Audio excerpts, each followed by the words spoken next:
बघू शकता मंडळी, आजकाल हे माणुसकी किती आहे. साईंच्या फ्रेंडच्या घरातनं हे टिफिन आलेलं आहे, कारण गॅस स्टोव नाही आहे आमचा. आम्ही खूप अचानकपणे एकदम तडकाफडकी निर्णय घेऊन थोडंफार सामान घेऊन, म्हणजे फक्त मुलांचे कपडे वगैरे घेऊन निघालो. आता बघा हे असं थोडंफार ॲडजस्ट केलं आहे.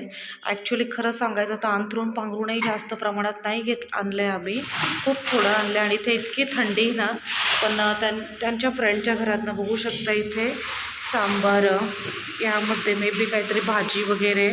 इथे बघू शकता भरपूर प्रमाणामध्ये भाजी आणि हे सगळं काही आणून दिलेलं आहे. थोडा त्यांनाही यायला उशीर झाला, कारण पाऊस प्रचंड होता, पण तरी त्यांनी एवढं आठवणीने आणून दिलं, कारण बाहेर डेंग्यूचं प्रमाण जास्त आहे आणि म्हणावं तसं चांगलं फूड मिळत नाही. आणि माझ्या 2 लहान मुलं आहे, मग त्यांना प्रॉब्लेम होऊ नये आणि आम्ही जास्तीत जास्त घरगुतीच अन्न देतो त्यांना, मग प्रॉब्लेम होऊ नये. आणि परीची तब्येतही तशी डलच आहे म्हटल्यावर त्यांनी एवढं सगळं केलं. त्यांना